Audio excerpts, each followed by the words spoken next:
進前這8位風颱掃過台灣，在南投呢，這埔里的時價個也受到損害。不過，煞無特別農損的補助，這是引起農民的不滿。因為今日這農業部已經派專家去現場勘查。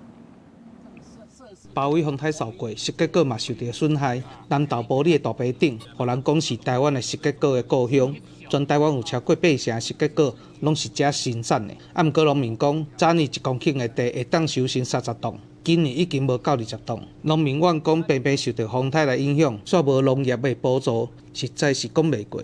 今年產量攏足低，一張條迄就30-50粒的呢。好，我見咱等下來去看。今年啦，迄產量減4成，較低去咧。我知影農民的口中我嘛知。這種啊，今天沒有處理掉的話，它明天就會爛了。農損的話，我們就今天早上裝的量來說的話，往年可能就只有1-2籃啊，像我這樣裝不到半天就已經3籃多了，還有一些剛剛已經送出去了。因為公布的風災補助，補助苦瓜受損的部分，引起種時價個的果農不滿。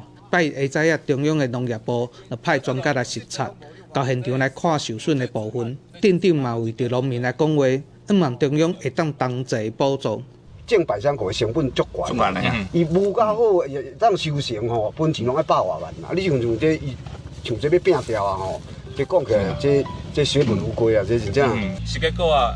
甲因遮個作物，伊個栽培環境可能有淡薄仔差異，所以咱可能愛去探討到底是啥物原因吼，所以咱嘛是愛專區來看。農業專家嘛詳細協商，會甲受損的情形早轉去討論。果農表示，時價個受水傷，損失已經唔知影要安怎估計，才毋望中央會當通過農損來補助，降低農民的損失。記者黃秀蘭報道。